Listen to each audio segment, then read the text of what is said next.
नमस्कार विद्यार्थी मित्रों, गुड मॉर्निंग। केम छो? मजामां? ધોરણ 11 સાયન્સ ભૌતિક વિજ્ઞાન પ્રકરણ નંબર 8 ગુરુત્વાકર્ષણ, જેમના સ્વાધ્યાયના દાખલાઓ આપણે શરૂ છે। લાસ્ટ લેક્ચરની અંદર આપણે સ્વાધ્યાયના 9 દાખલાઓ સુધી ચર્ચા કરી છે। હવે નેક્સ્ટ દાખલામાં સ્વાધ્યાયનો 10મો અને 11મો દાખલો નીકળી ગયો છે, એટલે આપણે એને કરવાના નથી।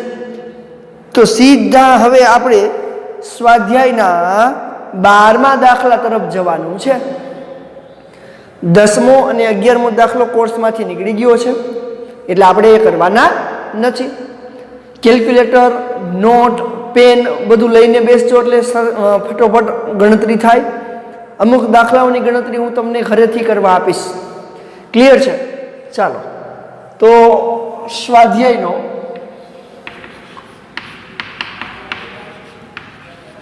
12મો દાખલો। પૃથ્વી પરથી એક રોકેટ સૂર્ય તરફ છોડવામાં આવે છે। પૃથ્વીના કેન્દ્રથી કેટલા અંતરે રોકેટ પર ગુરુત્વ બળ શૂન્ય થાય? જો આકૃતિ દોરવાનો પ્રયત્ન કરીએ તો ધારો કે આ પૃથ્વી છે અને પૃથ્વી પરથી રોકેટને સૂર્ય તરફ છોડવામાં આવે છે। આ સૂર્ય છે, તો આપણને એવું કીધું છે કે પૃથ્વીથી સૂર્ય તરફ રોકેટને છોડતા, પૃથ્વીથી સૂર્ય તરફ રોકેટને છોડવામાં આવે તો કેટલા અંતરે? ધારો કે આ એન બિંદુ લઈ લો, પૃથ્વીનું કેન્દ્ર O, સૂર્યના કેન્દ્રને C વડે દર્શાવ। તો આપણે ધારી લઈ, ધારો કે પૃથ્વીના કેન્દ્રથી R જેટલા અંતરે, કેટલા અંતરે? R જેટલા અંતરે ગુરુત્વ બળ શૂન્ય થાય છે। તો સૂર્યનું દળ આપણને આપ્યું છે, સૂર્યનું દળ માસ of S is equal two 2 × 10⁻³ kg। પૃથ્વીનું દળ આપ્યું છે 6,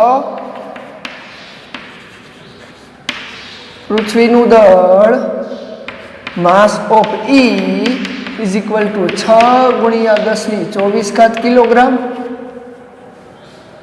બીજા ગ્રહો વગેરેની અસર આપણે અવગણવાની છે। પૃથ્વીની કક્ષીય ત્રિજ્યા એટલે પૃથ્વીથી સૂર્યનું અંતર આપને આપ્યું છે, પૃથ્વીની કક્ષીય ત્રિજ્યા, જેને હું કેપિટલ R વડે દર્શાવું તો એ આપણને આપી છે 1.5 × 10⁻11 મીટર। 1.5 × 10⁻11 મીટર। તો હવે આપણે શું કરવાનું કીધું છે કે પૃથ્વીના કેન્દ્રથી કોઈ m દળના રોકેટને, સપાટી પરથી કોઈ m દળના રોકેટને આમ સૂર્ય તરફ ફેંકવામાં આવે તો એ કયા અંતરે એનું ગુરુત્વ બળ, આના વડે આના પર લાગતું ગુરુત્વ બળ, આના વડે અહીંયા લાગતું ગુરુત્વ બળ। તો આપણે ધારી લઈએ, ધારો કે એને છોડતા m દળના અહીંયા પહોંચે છે m દળનો રોકેટ, ત્યારે ગુરુત્વ બળ શૂન્ય થાય છે। આ અંતર આપણને આપ્યું છે, કેટલું છે? કેપિટલ R, જેને કક્ષીય ત્રિજ્યા કહેવાય। તો આપણે ધાર્યું છે આટલા અંતરે, તો આ અંતર કેટલું થાય? R - R થાય। તો ચાલો, ધારો કે પૃથ્વીથી સ્મોલ r અંતરે ગુરુત્વ બળ શૂન્ય થાય છે, માટે પૃથ્વી વડે m દળના ગ્રહ પર લાગતું બળ બરાબર સૂર્ય વડે m દળના ગ્રહ પર લાગતું બળ, સૂર્ય વડે m દળના ગ્રહ પર લાગતું બળ। ચાલો પૃથ્વીનું દળ માસ ઓફ ઈ, સૂર્યનું દળ માસ ઓફ એસ. તો ગુરુત્વ બળનું સૂત્ર આપણને ખબર છે, અહીંયા લખું છું. તો શું લખી શકાય? G(m)(m) અપોન ત્યાંથી કેટલું અંતર છે? r જેટલું. તો r² બરાબર બંને વડે લાગતું બળ સમાન મૂલ્યનું વિરુદ્ધ દિશામાં હોય તો જ શૂન્ય થાય. તો કે પૃથ્વી વડે આ દિશામાં બળ લાગે, સૂર્ય વડે આ દિશામાં લાગે, એટલે ત્યાં ગુરુત્વ બળ શૂન્ય થાય એવું ધાર્યું છે. બરાબર G(m)(m) અપોન હવે એનું અંતર કેટલું છે? r - r, એટલે કે r - r નો સ્ક્વેર.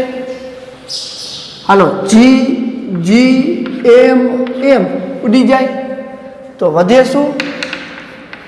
me આ સામે જાય તો r - r નો square is equal to ms r નો સ્ક્વેર. ક્લિયર છે આટલું? ચાલો હવે તો બંને બાજુ વર્ગમૂળ લઈ લેવાય, અથવા તો આમ કહી શકાય બંને બાજુ વર્ગમૂળ લ્યો તો me નું વર્ગમૂળ, તો આ વર્ગમૂળની અંદર થઈ જાય તો r - r થાય ઇઝ ઇક્વલ ટુ વર્ગમૂળની અંદર ms અને r. હાલો આટલું ક્લિયર? હાલો આને અંદર ગુણી દો, શું થાય? વર્ગમૂળની અંદર me ઇન્ટુ r માઇનસ વર્ગમૂળની અંદર me into r small r is equal to વર્ગમૂળની અંદર ms ઇન્ટુ r. ચાલો શોધવું શું છે? તો પૃથ્વીથી કેટલા અંતરે ગુરુત્વ બળ શૂન્ય થાય, અંતર શોધવું છે. એટલે આને કરતા બનાવવાનું થાય, અને ઓલી બાજુ જવા દો પ્લસ થઈ જાય, માટે વર્ગમૂળની અંદર me into r is equal two આ બાજુ જાય એટલે પ્લસ થઈ જાય ને એમાંથી r કોમન નીકળે તો r કૌંસની અંદર વર્ગમૂળ me પ્લસ વર્ગમૂળ ms. એને નીચે જવા દો તો માટે r બરાબર વર્ગમૂળની અંદર me ઇન્ટુ કેપિટલ R છેદમાં આ નીચે અવતારીએ તો શું થશે?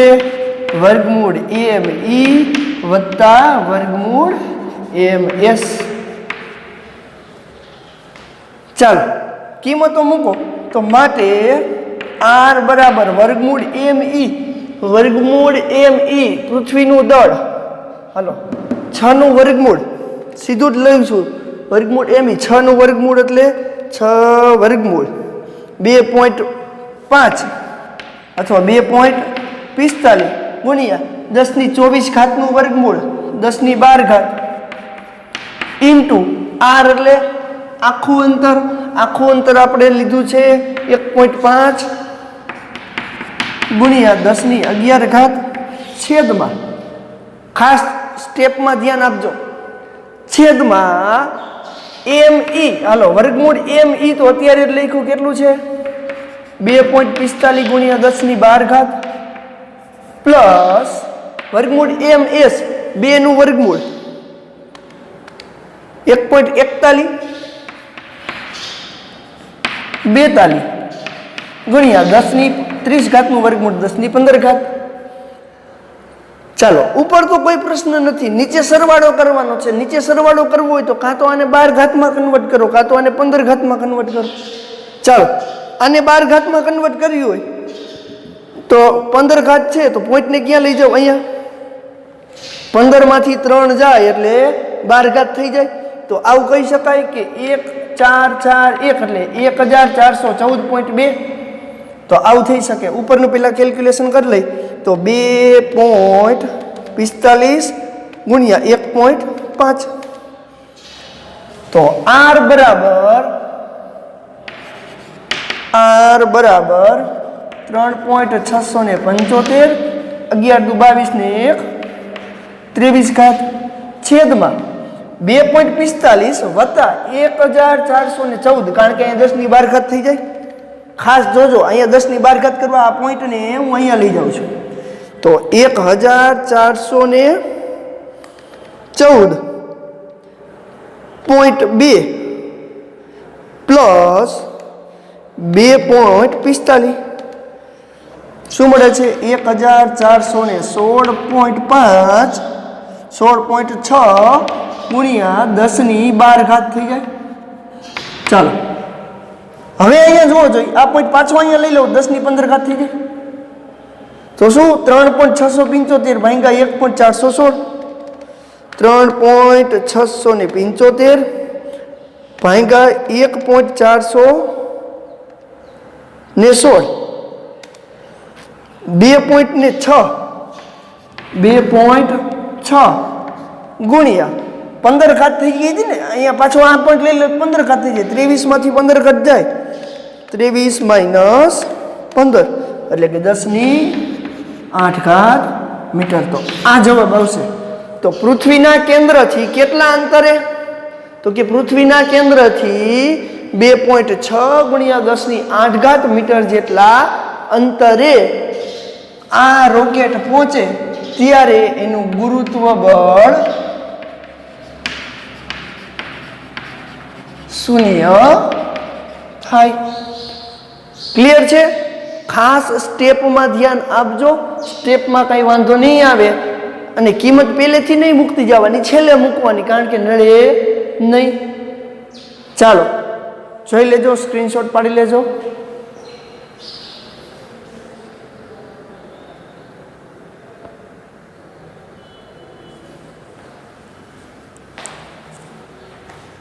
હલો, નેક્સ્ટ દાખલો.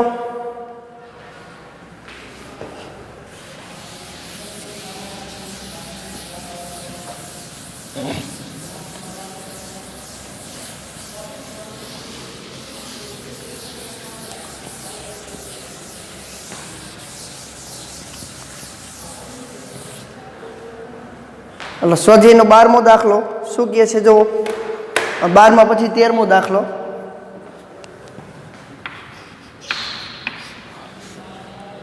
તમે સૂર્યનું વજન કેવી રીતે કરશો? તો તમને પ્રશ્ન એવો થાય કે ત્રાજવા તો નીચે મૂકવા જવાય નહીં, પણ શું કહે છે જોવો જોઈએ કે તમે સૂર્યનું વજન કેવી રીતે કરશો, એટલે કે તેના દળનો અંદાજ કેવી રીતે મેળવશો? સૂર્યની ફરતે પૃથ્વીની કક્ષાની સરેરાશ ત્રિજ્યા આપણને આપી છે. ચાલો, પૃથ્વીની કક્ષીય ત્રિજ્યા કહેવાય ને, તો પૃથ્વીની કક્ષીય ત્રિજ્યા r બરાબર 1.5 ગુણ્યા 10 ની 8 ઘાત કિલોમીટર, એટલે કે 1.5 ગુણ્યા 10 ની 11 ઘાત મીટર જે આપણને આપી છે. ચાલો, હવે પૃથ્વી છે એ સૂર્યની ફરતે ભ્રમણ કરે તો એક ભ્રમણ પૂરું કરતા લાગતો સમય એટલે એનો આવર્તકાળ. તો પૃથ્વીનો આવર્તકાળ કેટલો છે આપણને ખબર છે? પૃથ્વીનો આવર્તકાળ t બરાબર 365 દિવસ. 365 દિવસ એટલે 1 વર્ષ, અને 1 વર્ષને સેકન્ડમાં કન્વર્ટ કરીએ તો આપણને ખબર છે કે t બરાબર 3.15 ગુણ્યા 10 ની 7 ઘાત સેકન્ડ જેટલું થાય છે. આ યાદ રાખવાનું. ન યાદ હોય તો તમે મેળવી શકો છો કે 365 દિવસ એટલે 365 ગુણ્યા 24 કલાક ગુણ્યા 3600 સેકન્ડ. આમ કરશો એટલે તમને આ જવાબ મળશે. કયો જવાબ મળશે? આ જવાબ મળશે. અને આ યાદ હોય તો કોઈ પ્રશ્ન નથી. તો સૂર્યનું દળ આપણે ધારવું છે, ધારી લઈએ. ધારો કે સૂર્યનું દળ બરાબર ms જેટલું છે. તો પૃથ્વીના આવર્તકાળ એટલે કે કેપ્લરના ત્રીજા નિયમ પરથી, કેપ્લરના ત્રીજા નિયમ પરથી ટી સ્ક્વેર બરાબર 4π² r નો ઘન છેદમાં GMS, કારણ કે સૂર્યનું દળ છે, MS ને કરતા બનાવીએ તો માસ ઓફ સૂર્ય ઇઝ ઇક્વલ ટુ 4π² r નો ઘન G ઇન્ટુ ટી સ્ક્વેર. ચાલો કિંમત મૂકીએ તો માસ ઓફ S સૂર્યનું દળ બરાબર 4 ગુણ્યા 3.14 નો વર્ગ ગુણ્યા r એટલે કક્ષીય ત્રિજ્યા 1.5 ગુણ્યા 10⁻11 એનો ઘન છેદમાં g એટલે 6.67 ગુણ્યા 10⁻11 ટી સ્ક્વેર એટલે આવર્તકાળનો વર્ગ એટલે 3.15 ગુણ્યા 10⁻7 એનો વર્ગ. ચાલો ગણતરી કરીએ તો શું મળે છે? 4 ગુણ્યા 3.14 ગુણ્યા 3.14 ગુણ્યા 1.5 ગુણ્યા 1.5 ગુણ્યા 1.5. હવે એને ભાગ્યા 6.67 ભાગ્યા 6.67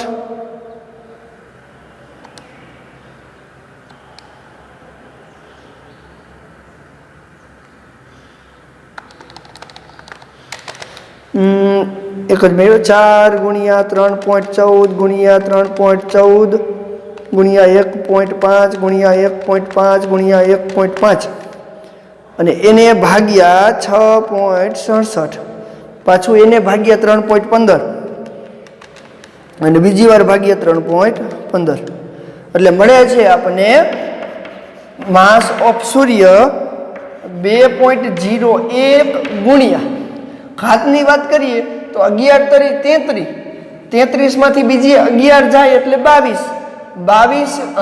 પ્લસ ઉપર જાય 33 એટલે 11 પ્લસ થશે એટલે ઘાત થશે 33 પ્લસ 11 અને માઇનસ 7 દુ ને 14 એટલે 10⁻30 ઘાત. તો આગળ જોવો જોઈએ, હમણાં જ જોઈ ગયા કે સૂર્યનું દળ છે એ આટલું થાય છે ને, સૂર્યનું દળ એ આટલું થાય છે. તો જોવો જોઈએ, આને બીજી રીતે તમે ગણી શકો આ દાખલાને કેન્દ્રગામી બળના લીધે અને પૃથ્વીના દળના આધારે તમે ગણી શકો છો. એટલે બે રીતે આ દાખલો થશે, એક તો આ આવર્તકાળ ઉપરથી અને બીજી રીતે તમારે કરવો હોય તો કેન્દ્રગામી બળ બરાબર સૂર્ય વડે પૃથ્વી પર લાગતા ગુરુત્વાકર્ષણ બળના આધારે પણ ગણી શકાય. રેડી? એટલે કે જો એનું સૂત્ર તમે લખો તો કેન્દ્રગામી બળ mv²/r is equal two GMEMS/r². આના આધારે ગણી શકાય. આજે પૃથ્વીની ત્રિજ્યા રેડી ગણી શકાય છે. ક્લિયર છે? ચાલો સ્ક્રીનશોટ લઈ લ્યો. હવે સ્વાધ્યાયનો 14મો દાખલો નીકળી ગયો છે એટલે એ કરવાનો નથી. નેક્સ્ટ સ્વાધ્યાયનો 15મો દાખલો.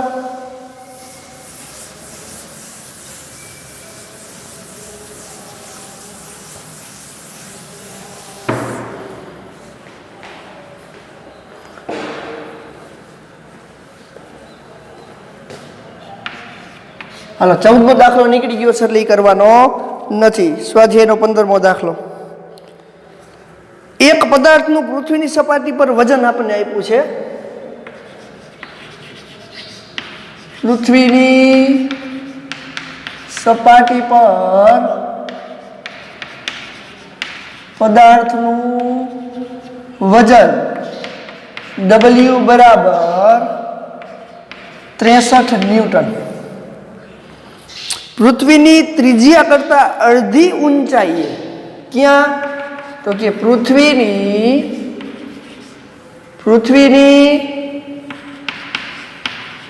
ત્રિજ્યા કરતા અડધી ઊંચાઈ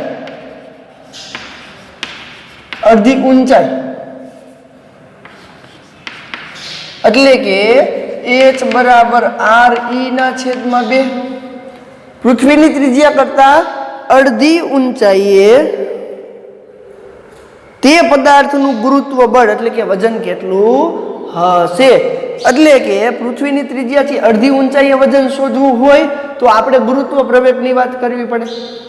હાલો, તો પૃથ્વીની સપાટી પર એનું વજન દળ કેટલું હશે? તો કે પૃથ્વીની સપાટી પર વજન W બરાબર mg, જ્યાં g બરાબર W ના છેદમાં m આપણે લખી શકીએ. તો એ ગુરુત્વ પ્રવેગ આપણી પાસે છે અને એ ગુરુત્વ પ્રવેગ 9.8 છે એટલે દળ શોધી શકાય. એટલે એને આમ કહી શકાય કે m બરાબર W ના છેદમાં g. હાલો, તો 63 ના છેદમાં 9.8. તો આમ લઈ શકાય કે 63 ભાગ્યા 9.8 અને દળ કેટલું થશે? તો કે દળ m બરાબર 6.43 કિલોગ્રામ. તો સપાટી ઉપર દળ આટલું હશે. હવે સપાટીથી h ઊંચાઈએ ગુરુત્વ પ્રવેગ, તો આપણે સૂત્ર ખબર છે. સપાટીથી પૃથ્વીની સપાટીથી h ઊંચાઈએ ગુરુત્વ પ્રવેગ g of h. હવે યાદ કરો, બે સૂત્ર હતા. g of h is equal to g કૌંસમાં 1 - 2h upon re. એ સૂત્રનો ઉપયોગ ન કરવો હોય તો જો એ સૂત્રનો ઉપયોગ કરશો જવાબ શૂન્ય આવશે, કારણ કે આપણે અહીંયા દ્વિપદી પ્રમેયનો ઉપયોગ કર્યો હતો. એની જગ્યાએ અહીંયા g of h is equal to g છેદમાં કૌંસમાં 1 + h upon re એનો સ્ક્વેર, આ સૂત્રનો ઉપયોગ કરાય. તો હાલો, એ સૂત્રની અંદર કિંમત મૂકો તો h ઊંચાઈએ ગુરુત્વ પ્રવેગ g of h is equal to g એમનેમ છેદમાં 1 + h ની જગ્યાએ re ના છેદમાં 2 ઇન્ટુ re તો છે એનો સ્ક્વેર થઈ જાય. શું કર્યું? તો કે h કેટલો છે? તો કે પૃથ્વીની ત્રિજ્યાથી અડધી ઊંચાઈએ. તો પૃથ્વીની ત્રિજ્યાથી અડધી ઊંચાઈએ h મૂકી દીધો. આ સૂત્રનો ઉપયોગ કર્યો તો g of h is equal to g ના છેદમાં 1 + 1/2 એનો સ્ક્વેર. આરી ઉડી જાય ને. હાલો, 1 + 1/2 એટલે 3/2. 2 × 2 અને 3 3/2. 3/2 નો સ્ક્વેર. તો g of h is equal to g ના છેદમાં 9 ના છેદમાં 4, 4 ઉપર ગયા તો 4/9 into g, 4/9 into g. હાલો, આ આપણે મળી ગયું. હવે જો એની વેલ્યુ સીધી મૂકવી હોય તો g of h is equal to 4 ના છેદમાં 9 ગુણ્યા 9.8 એટલે કે 4 ગુણ્યા 9 ભાગ્યા 4 ગુણ્યા 9.8 ભાગ્યા 9. તો ક્યાં ગુરુત્વ પ્રવેગ કેટલું હશે? એટલી ઊંચાઈએ 4.35 મીટર પ્રતિ સેકન્ડનો સ્ક્વેર. તો એ h ઊંચાઈએ ગુરુત્વ બળ, તો h ઊંચાઈએ ગુરુત્વ બળ W of h is equal to mg of h. Hello, m કેટલો છે? દળ 6.43. g of h કેટલું? 4.35. તો 4.35 ગુણ્યા 6.43. તો ત્યારે એનું વજન બળ W of h ઊંચાઈએ વજન બળ 28 ન્યૂટન જેટલું થાય. કેટલું હશે? 28 ન્યૂટન જેટલું વજન બળ હશે. એકદમ સહેલું છે. પૃથ્વીની ત્રિજ્યા કરતા અડધી ઊંચાઈએ h બરાબર re ના છેદમાં 2 પૃથ્વીની સપાટી પર વજન શોધી લીધું. દળ એ અચળ જ હોય તો દળ છે એ આંતરિક ગુણધર્મ છે એટલા માટે અચળ હોય. પછી h ઊંચાઈએ ગુરુત્વ પ્રવેગ શોધી લીધો. ગુરુત્વ પ્રવેગ ઉપરથી આપણે વજન બળ શોધી લીધું. તો ચાલો સ્ક્રીનશોટ લઈ લેજો, એકદમ સરળ દાખલો છે.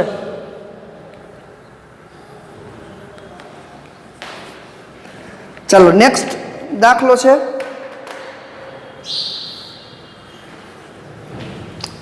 16મો દાખલો.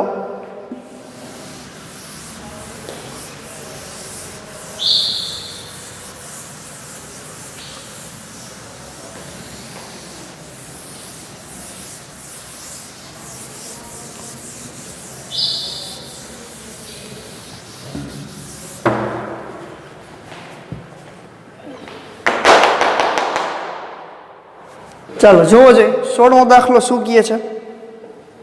સેમ આના જેવો જ છે.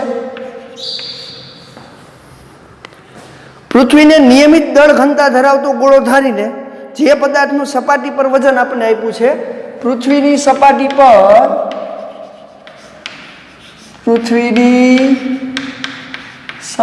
પર વજન W બરાબર 250 ન્યૂટન.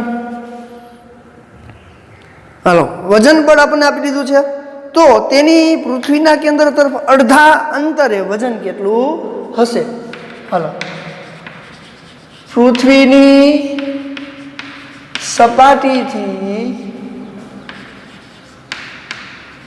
અડધા અંતરે એટલે કે ડી બરાબર પૃથ્વીની સપાટીથી અડધી ઊંડાઈએ, ડી એટલે RE/2.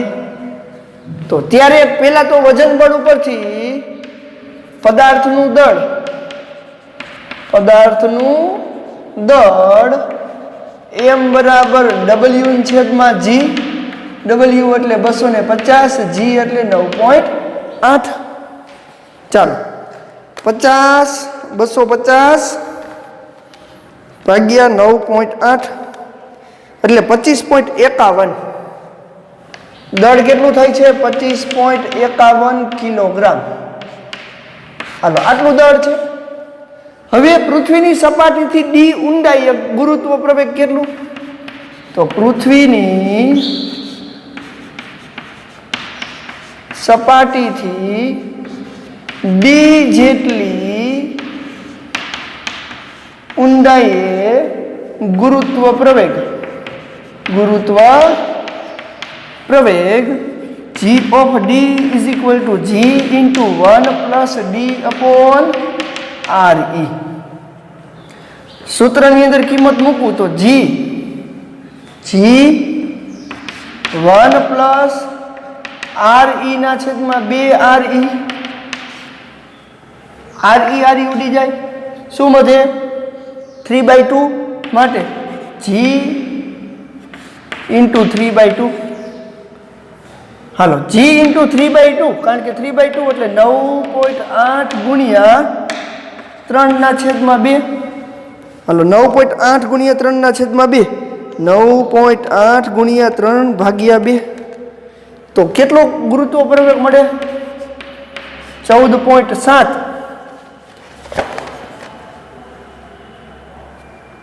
14.7 જેટલું મળશે. તો જોવો જોઈએ અહીંયા આપણને મળે છે 1 plus D upon RE, એટલે ગુરુત્વ પ્રવેગ. એક જ મિનિટ, પ્લસ નહીં આવે હો, માઇનસ આવશે.